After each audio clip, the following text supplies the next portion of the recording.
Welcome back to the Enlightened Light Bearer. That is me, Sarah Williams. I am so thankful that you're here with me today. I am excited for this episode. This episode is another episode in the Illuminations Wisdom from the Planet's Greatest Minds series. Today we're going to discuss the Illuminations book.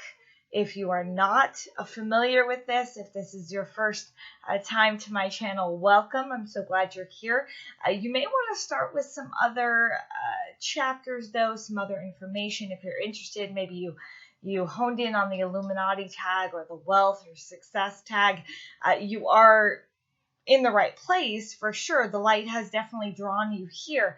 However, you may want to look at something like maybe the Illuminatium, the First Testament.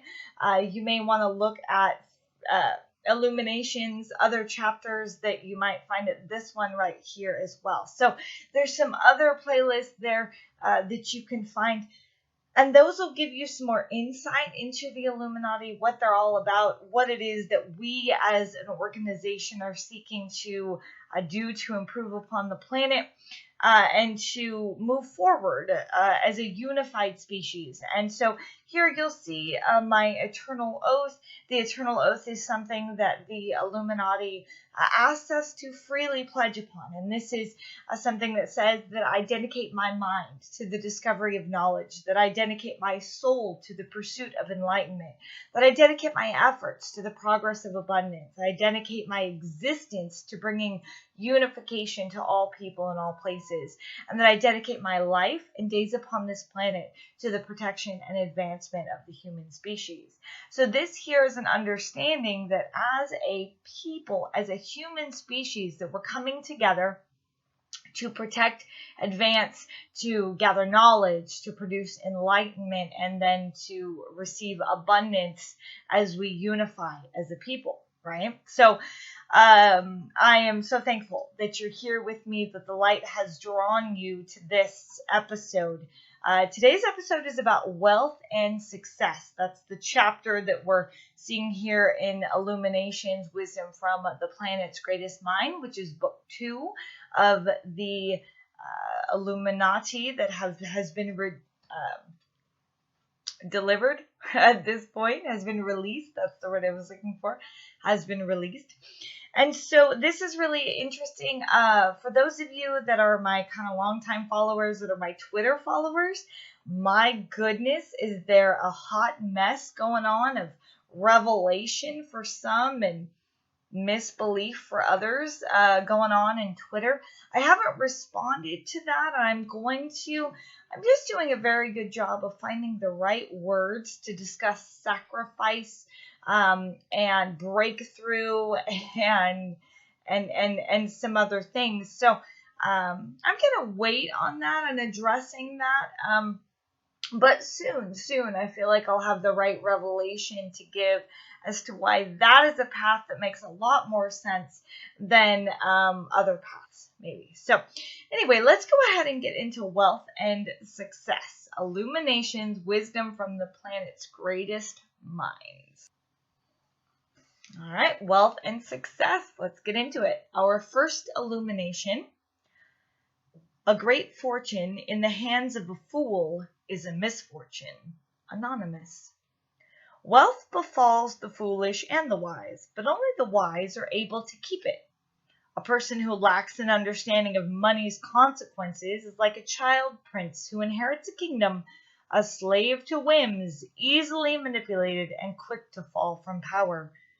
To attain riches but lose it all is far more painful than never having riches at all. If you currently lack wealth, consider it a temporary blessing. Use this time as your prequel. Pursue knowledge and wisdom so that when money enters your life, you are prepared to face its responsibilities. Failures are lessons that are hard to forget. When you have little to lose, a misstep is merely an error. When you have much on the line, a mistake can cause your downfall. Okay, next illumination. Nothing is enough for the man to whom enough is too little. Epicurus. How many palaces must a person own to be happy? From afar, wealth may appear to be the answer to all of life's problems. In sickness, wealth can buy doctors. In fear, wealth can buy protection. Even in sadness, wealth can buy temporary comforts. But wealth cannot buy happiness. Money is quicksand, a slow entrapment for those who do not escape soon enough. It is expensive to be rich. Your mansion must maintain staff. Your private jet must be housed in a hangar. As an obsession with wealth overtakes a person's life, soon money becomes the master and its owner becomes the servant. Like an addiction, a little wealth always wants more. Seek worthy investments that promise greater returns over time. Appreciate what you have, and you will never lose what you are given. Okay, next illumination. On the soft bed of luxury, many kingdoms have expired. Andrew Young. The taste of wealth is a sweet poison. It pulls a person deep into its vortex, enticing them with promises of comfort and ease. What purpose does work serve when a person has enough to never work again? Why strive for anything when you have everything? But as time goes on, everything begins to feel like nothing. A life lacking purpose is a life lacking direction. Palaces and plains cannot fill the void of an aimlessly wandering soul. When wealth enters your life, resist the temptations of luxury. Use money as a tool to achieve greater things and to bring positive changes to the lives around you. Wealth is never the finish line, but merely another step in life's journey. Okay, next illumination. Wealth is an inborn attitude of mind. The pauper who has made his pile may flaunt his spoils, but cannot wear them plausibly. Jean Cocteau. Wealth in the hands of the unwise is like a golden crown on a pig. Flashy cars and sprawling estates can be purchased by anyone who can afford them, but respect is not for sale. When a person lacks wisdom, money is merely a magnifying glass that focuses all attention to their weaknesses. No amount of riches can disguise a fool. Become familiar with the good and bad aspects of wealth. Study those who have succeeded and fallen before you. Though money may unlock doors, it cannot guarantee a welcome inside. The truly rich have no need to flaunt their wealth. Their inner confidence speaks louder than gold and diamonds. As you seek riches, pursue the wisdom required to keep it. And today's final illumination, relevant as it is, great minds discuss ideas. Average minds discuss events. Small minds discuss people. Eleanor Roosevelt. Many words are wasted in time that could be spent in action. Endless discussion of wealth and power brings you no closer to either. Speaking badly of those who have attained the things you seek only separates you further from them. Money does not come to those who call its name the most. Gossip's only beneficiary is the one being gossiped about. Instead, use jealousy as an endless well of motivation. Do you see the wealthy and wish for their lives of luxury and affluence? Do you see the elite and wish for their voices that call the attention of millions? Use their headlines and successes as inspirational fuel that drives you toward the goals you seek.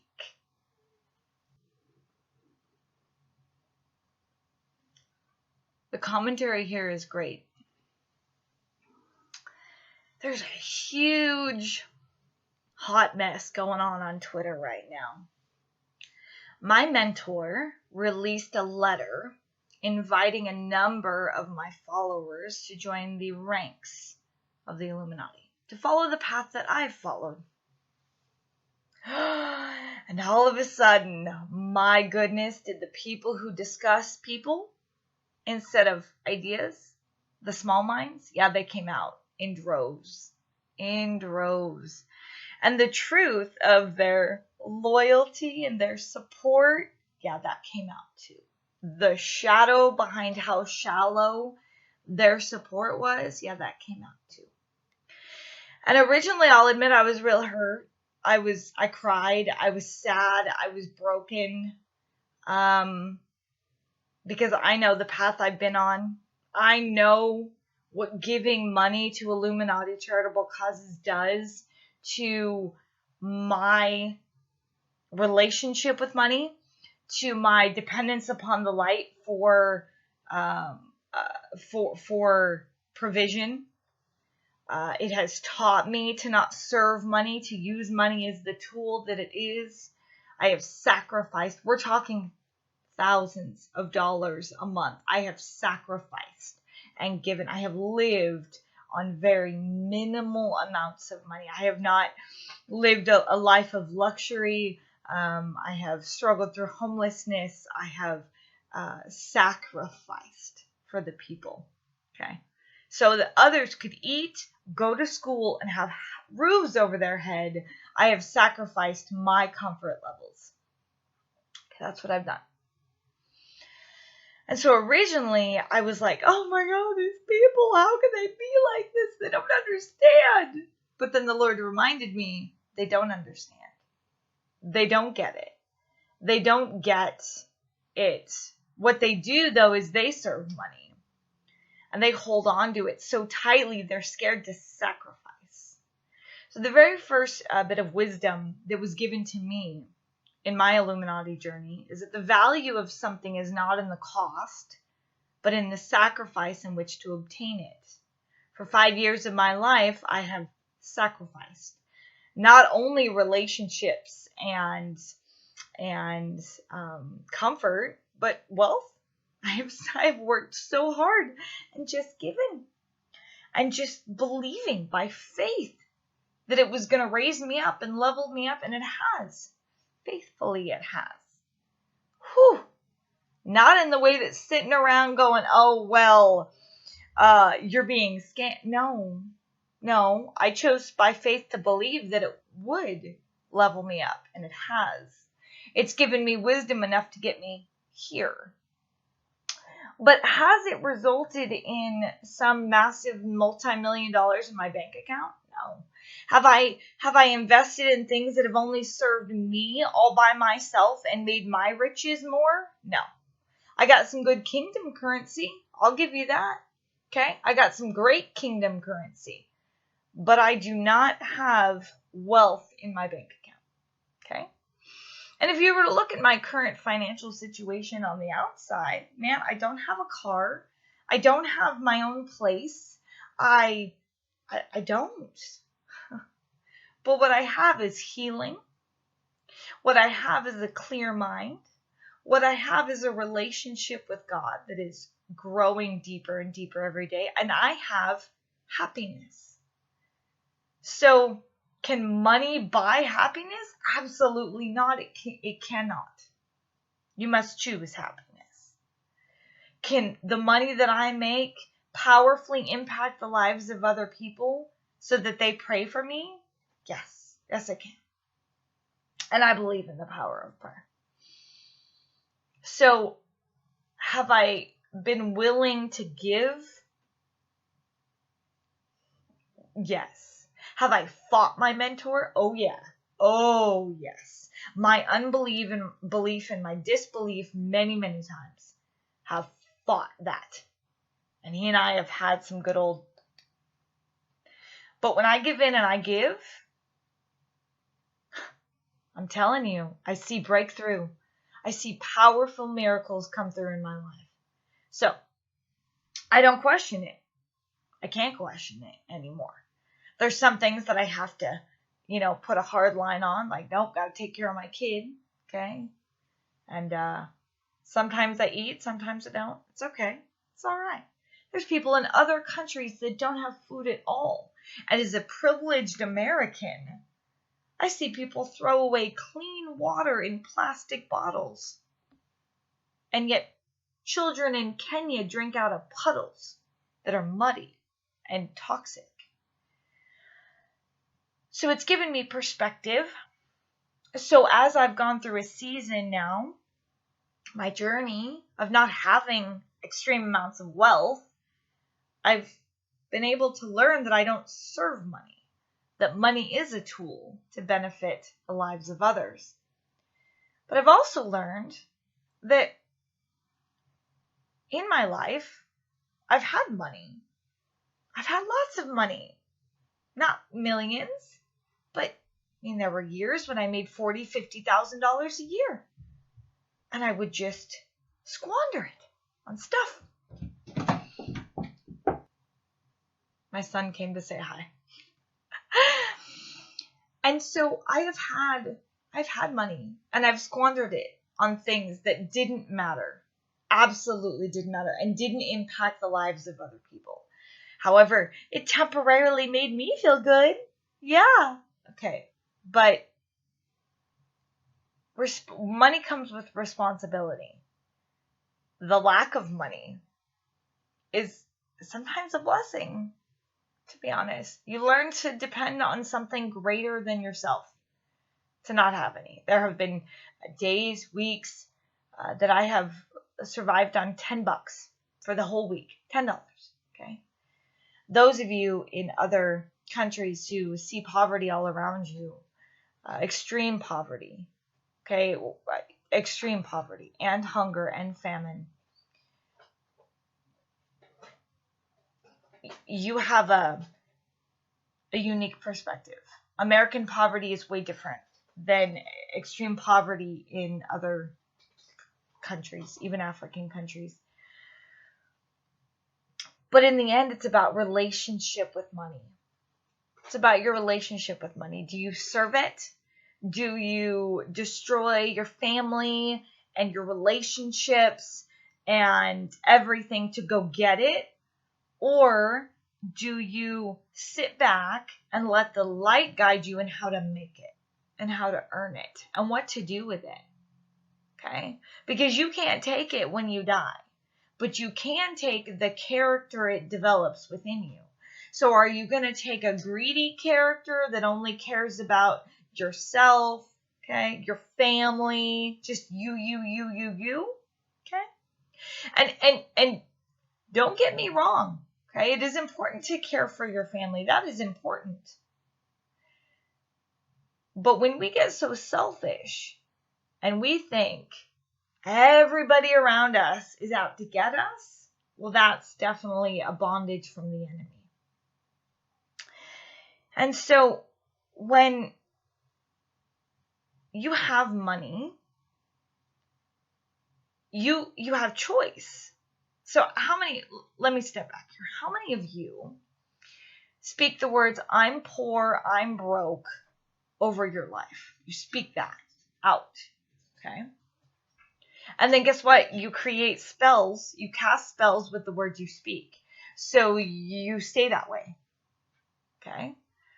Well, an easy shift could be, I'm invested in other places right now. I'm invested in other places right now. Now, that doesn't mean I don't have debt. I have a crushing amount of debt.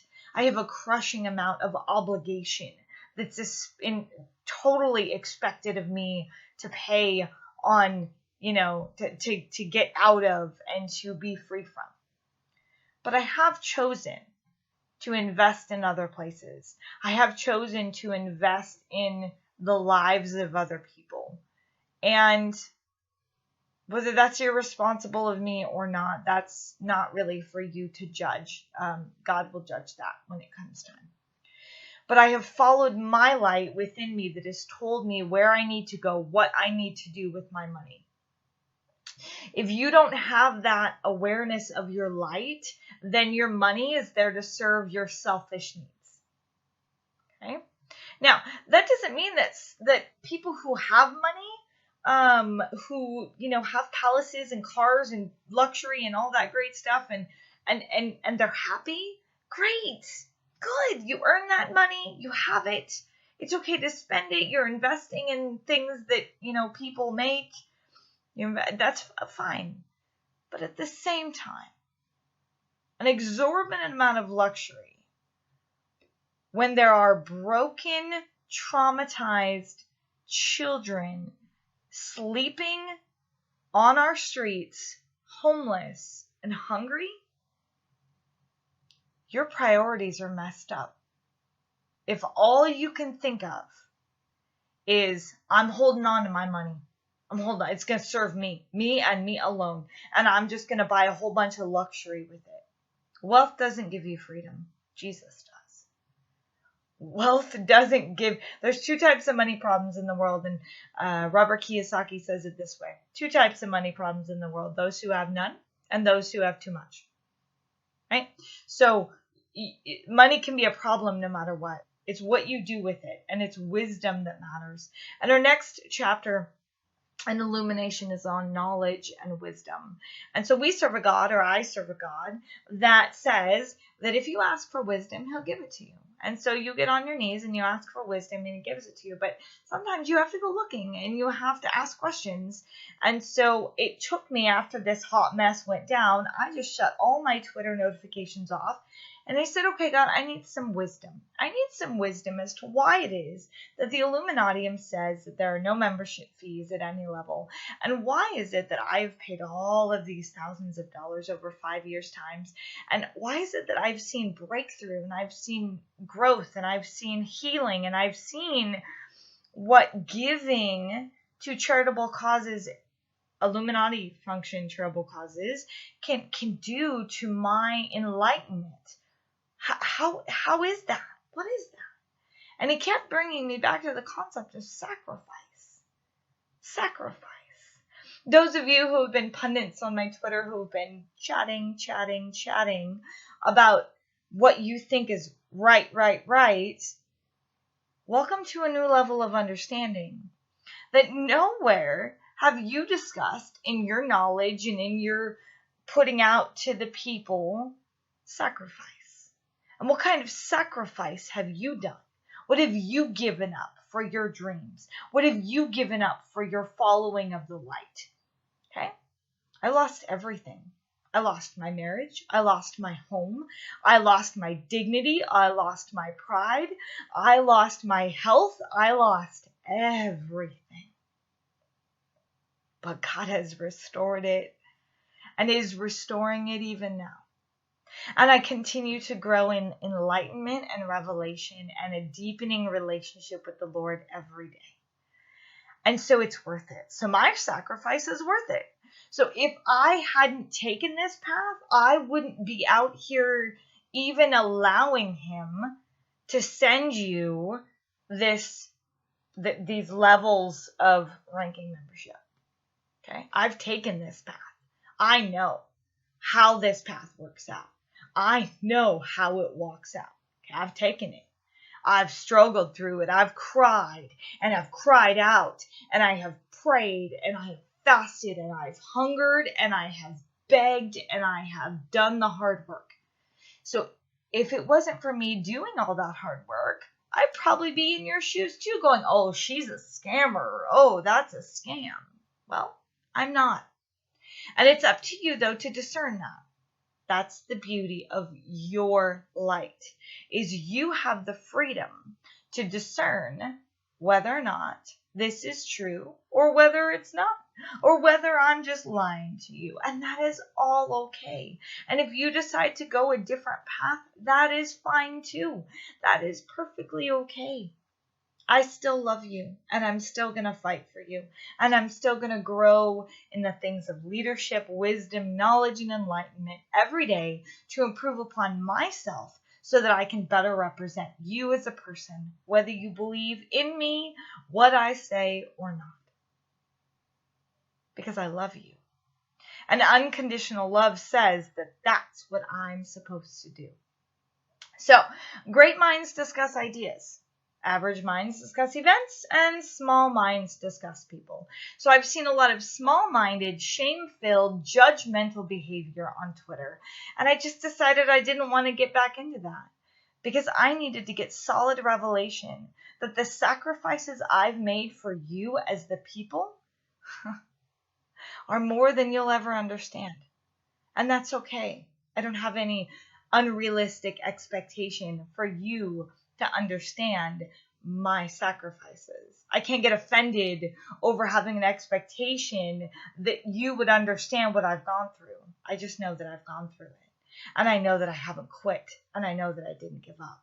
Because my light won't let me stop. Okay? So, in wealth and success, just like the finickiness of fame and prestige, if you can't focus on that understanding that fame is finicky, see, just like we discussed how public opinion can ebb and flow. If you say what they want you to say, they like you, and if you don't say what they want you to say, they call you a scammer. Okay? All right, but look, I took this path, and I know it. And so I want people to see healing. But there is no forgiveness without the shedding of blood. Okay, that is the absolute truth for the God we serve. There is no forgiveness without the shedding of blood. There is no blessing without an understanding of sacrifice, without an understanding of giving, tithing, deadening yourself, your pride, and pulling out your humility, getting on your face, and understanding that the light has a plan for you. But until you submit to it, until you put yourself down and you put your flesh down, you are still trying to depend on your own strength to get through this thing called life. And it's not going to work. It's just not going to work. You're going to be dead inside, and you're not going to find the happiness you need. So you need a fulfillment within you. Jesus, of course, is that fulfillment. So that's my story. And I wasn't sure how much I was going to get into addressing the Twitter drama, but I believe this is fine. If you have personal questions, if you do care deeply enough to ask me about what specific things I've done that have grown me in my enlightenment, and you care about me as a person, instead of doing a bunch of trash talk that y'all did on Twitter, I noticed. Y'all tagged me in it. Praise God. Then I'm happy to discuss it with you. But if you're going to, in your unenlightened state, call names, then I don't have a lot of time for those that choose to stay in darkness. When you want to be enlightened, let's talk. Because that's what I do. I'm an enlightened light bearer. And I bear that light, and I bring it to you. So, until next time, my friends, I love you very much. Come back next week for knowledge and wisdom coming up in Illuminations, wisdom from the world's greatest, the planet's greatest minds. And I love you. I love you so much. All right? And the Lord above loves you too. And until next time, continue to follow the light.